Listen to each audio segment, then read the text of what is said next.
অন্তর থেকে তাকে ধন্যবাদ জানাচ্ছি। আর আমরা চাই অন্তর্বর্তী সরকার কোন রকম দ্বিধাদ্বন্দ্ব এদিক সেদিক ভাবার টাইম নাই। এই যে অফারটা যেটা সৌদি করছে, বাংলাদেশের কপাল খুলে যাবে। প্রত্যেকটা মানুষ, আমি, আপনি, আমরা, আম জনতা সবাই উপকৃত হবে। কারণ গত 53 বছরে আমরা এইভাবে আগাইতে পারিনি। সৌদি যে অফারটা নিয়ে আসছে, আমরা এই যে প্রতিদিন জ্বালানি তেল, এটা বিশাল গুরুত্বপূর্ণ জিনিস।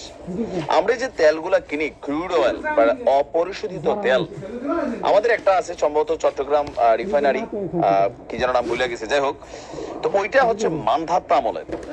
এখন এই যে ধরেন রাশিয়া ইউক্রেন যুদ্ধের মধ্যে রাশিয়া বিপুল ডিসকাউন্টে তেল ছাড়ছে, আমরা কিনতে পারি নাই, যদিও হয়তো আমাদের কেনার সদিচ্ছা ছিল না। ভারতের চামচামি করছি, তখন আমরা ভারত থেকে তেল বি লাইনে কিনে আনছি, আমরা অন্য দেশ থেকে কিনছি। তবে একটা যৌক্তিক কারণ আমরা বরাবরই দেখাইছি, গত 53 বছরে কোন সরকার একটা কাজ করে নাই। মানে 53 বছর হিসাব বাদ, প্রথমে করছে একটা, বাট যেটা এখন দরকার ছিল লাস্ট 20, 25, 30 বছর এটা হয় নাই, এটা হওয়া উচিত ছিল।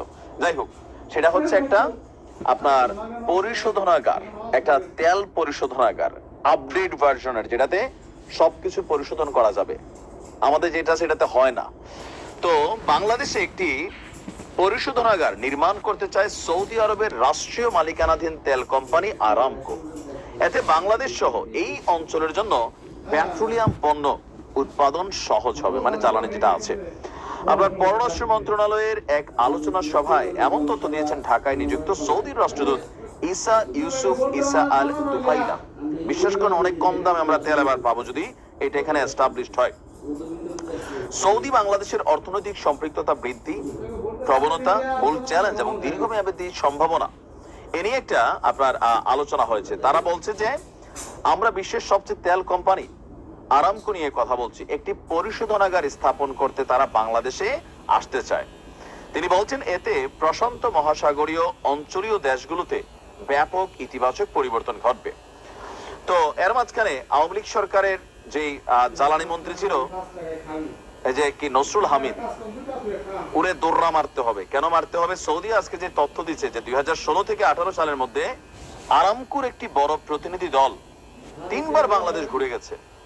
এখন এই লুটেরারা যারা, এই যে দেখেন, এইগুলা বললে অনেকে আমার উপর রাগ হয়ে যান, কিন্তু ভাই দেখেন, এই যে আরামকোর এই কাজটা সারা বাংলাদেশের মানুষ উপকৃত হবে। চোরবাটপার মন্ত্রীগুলা এরা এগুলা করতে দেয় নাই।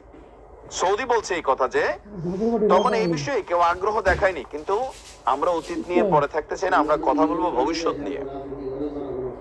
নসরুল হামিদ সহ এই যে আমাদের কিছু জ্বালানি খাতের ম্যারাডোনা আছে, এদের সম্পদ সিজ করার জরুরি হয়ে আসছে। কারণ কি, এই যে ধরেন এই 2016-তে রাশিয়ার সাথে ইউক্রেনের যুদ্ধ শুরু হয়েছে 22-এ, যদি আমরা তখন এগুলা করতাম, রাশিয়া যেই পরিমাণ তেল ছাড়ছে, ভারত, রাশিয়া তেলে যদি লাভ করছে 1 টাকা, ভারত লাভ করছে 3 টাকা। কেন? পরিশোধন করে এটা সিস্টেমিকলি বিভিন্ন জায়গায় পাঠাইছে। আমরা তো এটা পারতাম, নিজের প্রয়োজনীয় তেলটা তো কিনতে পারতাম, তাই না?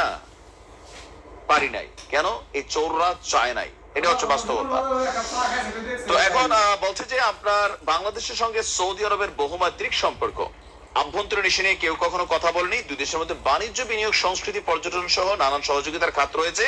তবে দুই দেশের বিনিয়োগ নিয়ে আমি সন্তুষ্ট নই। আপনার বলছেন যে 2026 সালে বাংলাদেশ এলডিসি থেকে উত্তরণ করবে, সৌদি আরব সবসময় বাংলাদেশের পাশে থাকবে। আর এই মুহূর্তে তিনি বলছেন যে বাংলাদেশের প্রায় 30 লাখ কর্মী সৌদি আরবে কাজ করছেন। আর আমাদের অস্ত্র উপদেষ্টা ডক্টর সালেউদ্দিন আহমেদ ছিলেন, পররাষ্ট্র উপদেষ্টা তৌহিদ হাসান ছিলেন। তা আমরা বলি, সরকারকে ডাইন বাম ভামার সুযোগ নাই। আপনাদেরকে জনগণের জন্য এখানে বসানো হয়েছে। জনগণের সিদ্ধান্ত হচ্ছে বাংলাদেশে তেল পরিশোধনাগার হওয়া চাই চাই চাই, কারণ তারা বিনিয়োগ করবে, আমাদের সমস্যা নাই, ভাগ তারা অর্ধেক নিয়ে যাক, দিন শেষে 100 আমরা এটার মালিকানা পাবো। আর তাদের ম্যানেজমেন্টের কোনো কাজ হলে এগুলোর ভিতরে চুরি বাটপারি হইতো না, আমরা হাতে নিলে যেই পরিমাণ বাটপারি লুটপাট করে খায়া ফেলবো। সো সৌদির এই বিনিয়োগটার পক্ষে আমি। কি পরিমাণ মানুষের কর্মসংস্থান হবে, উৎপাদন ব্যয় কমে যাবে, এই যে জ্বালানির জন্য বিশাল সমস্যা আপনি দেখেন, এগুলো অনেকাংশে কমে যাবে। আমরা আশা করি সরকার এটাকে গৃহীত করবে প্রস্তাবটা। ভালো থাকবে। আমি সর্বপ্রথম সৌদি যুবরাজকে ধন্যবাদ দিতে চাই। আমি তার